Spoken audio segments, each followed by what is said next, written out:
Hi everyone! It's been a while. Taod ko wala ka video kay na-busy ang iyaan. Anyway, it's Sunday here. 7 p.m. Unya, pirting initas gawas. So, nanimba rami ganina. Sayos buntag, 9:30 a.m. The usual time nga manimba mi. And then, nag-grocery, unya na mauli. So, naramis by the whole day kay init kay gawas, guys. Murag usa na ni kasi mana nga heat wave mi dire. So, murag di ka kaginhawa kay humid bitaw kaayo. Ambot nga nung lahi ang init dire kumpara sa Pilipinas. Sa Pilipinas kay if magpalandong ka kay naa na may hangin unya mahayahay man pero diri perting inita. So anyway, karon ang akong video is magluto ko og basoy. So I don't know unsa ni ang tawag sa laing lugar pero sa amo ang basoy ni siya. So baka nga naay dugo sa baka sa sinabaw ni siya, sinabaw nga baka nga naay dugo niya na mga utanon. So kuyugi ko ninyo guys kay magluto tag panihapon for my family. So naanak ko'y gipabukalan ako na nang gi-on ba nga baka. So ako ra siyang unod ra siya sa baka guys. Akong gihiwa og patag-as. Unya ako ra na siyang gidiretso diha. Unya ato ra na siyang gisahon ron hantod mawaan niyang water. Unya naatay muni siya ang dugo. So usa ni siya kasudlanan. I'm gonna show you, wait. So mao ni siya ang dugo na Pampanga brand dugo, blood sang. Sang is French sa dugo. So mo ni siya. Frozen nga dugo ra niya ako napalit. So I guess baka masiguro ni nga dugo. Unya, daghan mo siya sulod. So gitunga ra nako half ra ni. Nya ako ra ni i-froze og balik. So gisahon lang nato siya. Hinay man di akong kuan. Gisahon nato siya hangtod mo gawa siya hang duga or katas. Kay lami man nga magisa ang baka para mugawas ang iyahang lasa. And then after, if mo uga-uga na siya gamay, atong butangan sa atuang lamas, which is simple ra. Kani, unsa ni? Sibuyas, kaning ahos, o luya. Unya, ang atong utanon is upo. Upo na siya akong gipakpakan na. And na ako diri pitchay. So akong pitchay, hinashasan na nina ko sa among napalit last week, lalaya. So ako na naghisasan gamay niya. Muna ito isagol kuyog ang ato ang upo para naayutan ang ato ang baka. So magpakpak sa taaning ako ang lamas. Usually kay naadjud ako'y pinapakan nga unsa ni ahos. Unya kay sani bang kamahal na bas pamaliton. Ang kanang ginapalit na ko nga pinakpakan tag $10 raman sa una karon kay $16 naman siya. So anto sa tagpakpak kay gimahalan ko sa pinakpakan.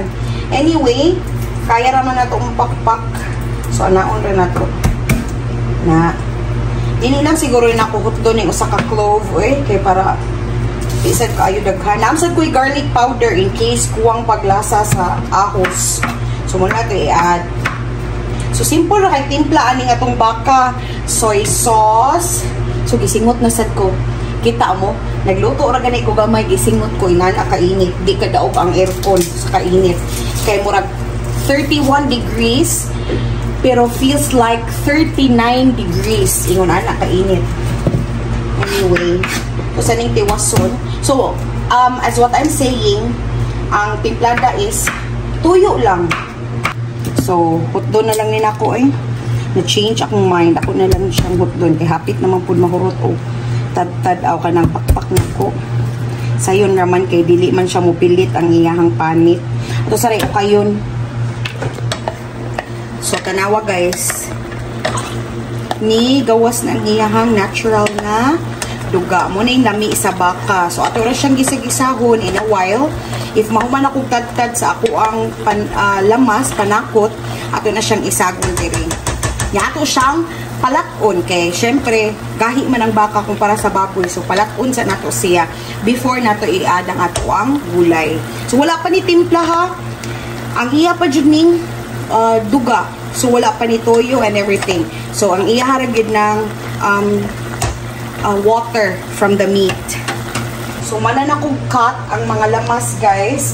So, muna siya nga itong luya, ahos, o sibuyas. Nga ato na ning ukayon kay murag. O, see? na dry na siya. So, kung ingon ani na siya forma, ato nang i-add ang atuang lamas. Unahon na ito ang atuang sibuyas. Later na ang ahos kay, dali kay mapagod. Sibuyas. After na ito gisa ani, ato na siyang sabuan niya, palatan. So, sibuyas. So, after 1 minute na nagisa na to, ilang po na ito waton nga mo brown, kay para dili siya mapagod ang ito ang sibuyas, ilulod na na ito ang ito ang ahos, kung ang ito ang luya. So, gisahon na ito ang ito ang lamas, para lamig. Before ta magsabaw.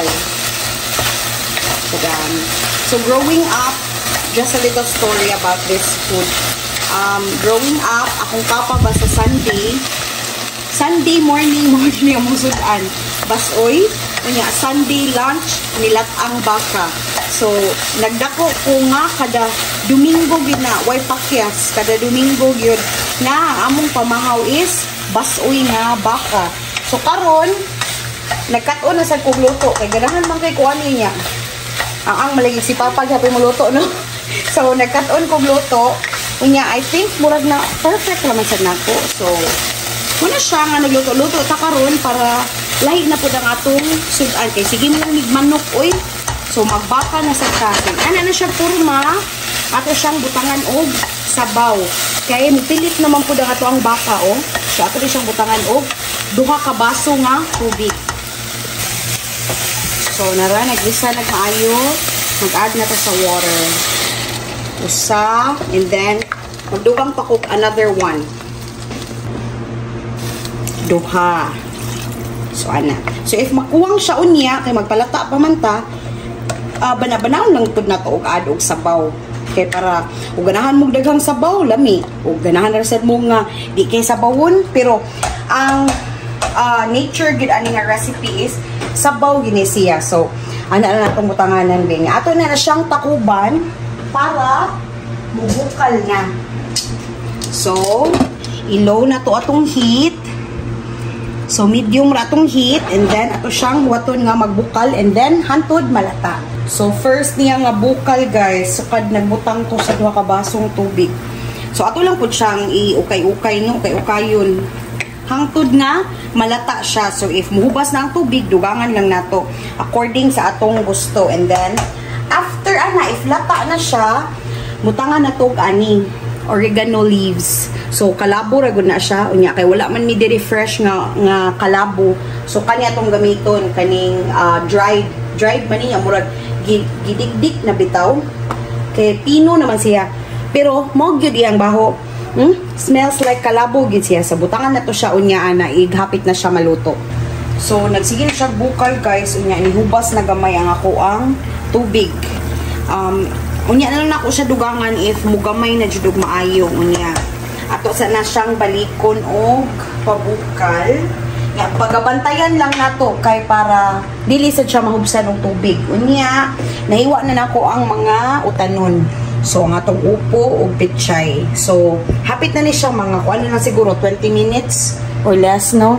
Mga 15 minutes na lang siguro. Kay ako siyang gi-try o poke. Gigagmay ito na kong hiwa o nipis.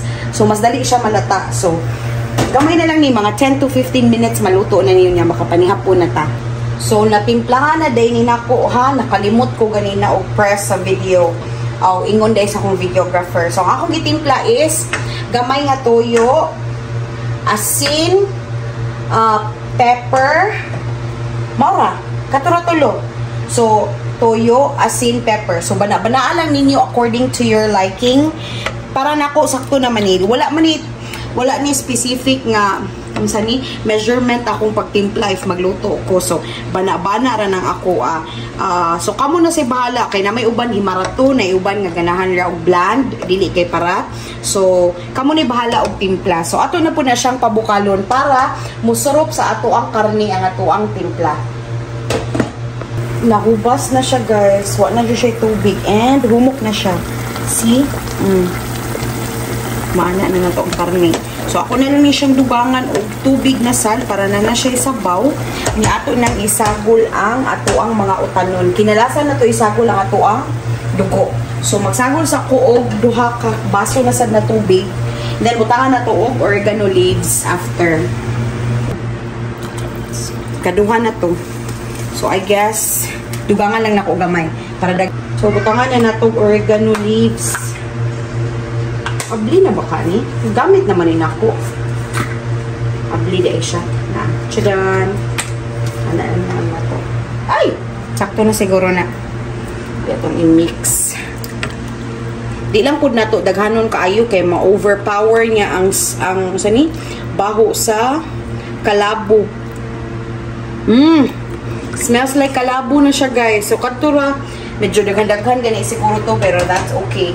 Ato ni siyang pabukalo na sa before na to isago lang ato ang mga utanon. And then, if malata ng utanon, dugo, and then it's ready. Ibukal na siya, guys.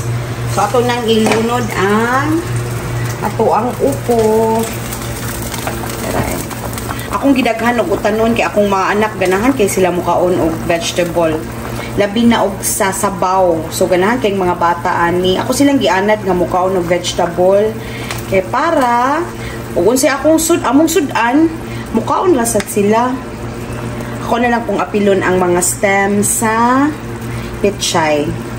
Kay tatawd man ni siya mulata.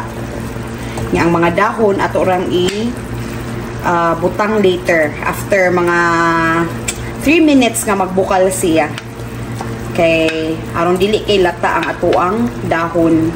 So ang mga stem ra na og ang upo na to. There you go. Napay stem. Napay upo. Ay, natago. Okay. Ito na siyang pabukalo na sa mga 2 minutes before na to isago lang ato ang leaves and then ang dugo. Okay, so bukal na siya, guys. Ato nang ilunod ang ato ang leaves kay di ko ganahan og malata ang upo. So ato na ning tiwas og lunod na daday upo na bilin usa. That's okay. And then ito sa siyang isubmerge. Nga ato na lang po ilunod ang ato ang dugo. So, ato sa siyang ukay-ukayon. Nga ilunod na to ang ato ang dugo.